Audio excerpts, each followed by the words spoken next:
kinangandoy man jud ko nga mahuman jud ang akong gipahimo nga opisina. Of course, kailangan natin ng office, guys. Doon tayo mag-prayer, mag-counseling. Kaya naghintay talaga ako at napapunta talaga ako dito sa Joel's Construction Supply.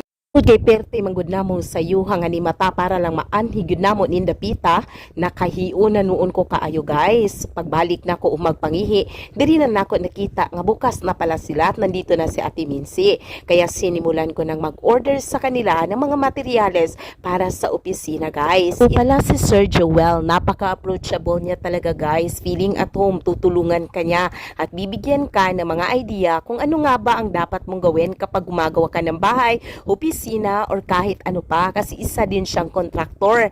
Ito din yung mga bata na nakakita sa akin kanina at sabi niya, vlogger ka po ba? Ayan, kaya binidyohan ko na rin sila at sabi ko, oo. Dito kay Ate Mincy, nakikita ko na ang dami-dami nilang mga materyales, kaya tinulungan ko na rin sila at binidyo ito para makita nyo na kapag gusto nyo maghanap ng mga materyales, pag gumawa kayo ng mga bahay or kahit anong mga building, dito nyo yan makikita sa Joel's Construction Supply. Hindi ba kung ano yung mga bagay na nare-realize ko kanina habang naghihintay ako dito? Hindi pala po madali kapag isa kang may-ari ng business. Nakikita ko kasi kakaay yung mga obligasyon nga dapat nimong gampanan. Sa kalaki ng yung negosyo, dami ding mga trabahante. Tapos yung mga truck, kailangan mo pang gasolinahan. Marami ding mga babayarin kaya hindi talaga madali.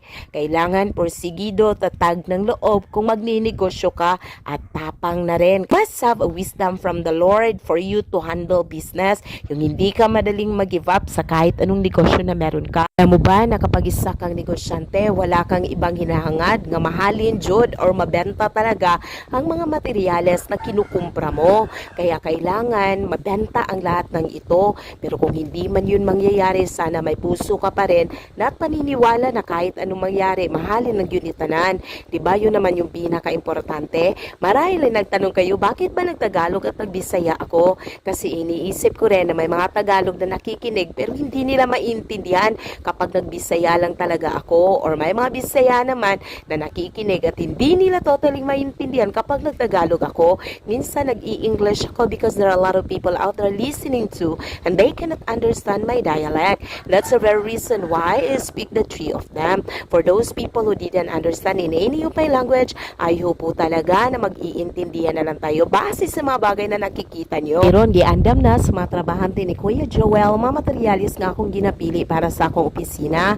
It's not easy talaga po kasi mabibigat din yung mga bagay na yun, pero ginagawa pa rin nila ng mabuti ang kanilang mga trabaho.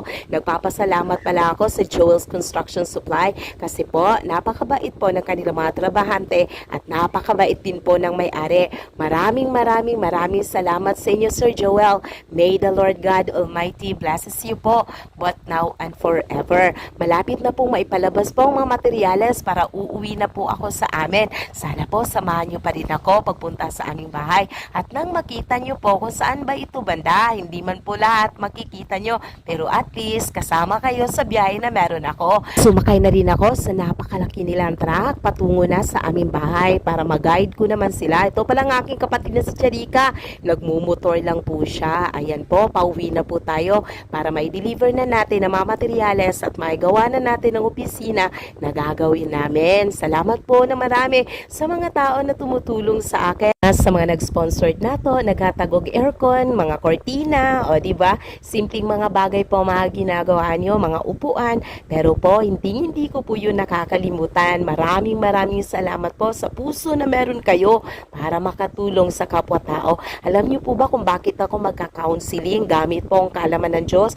Kasi gusto ko pong tulungan ng mga tao who are suffering from anxiety, depression, mga frustration sa buhay. Ilalapit po natin yan sa Panginoon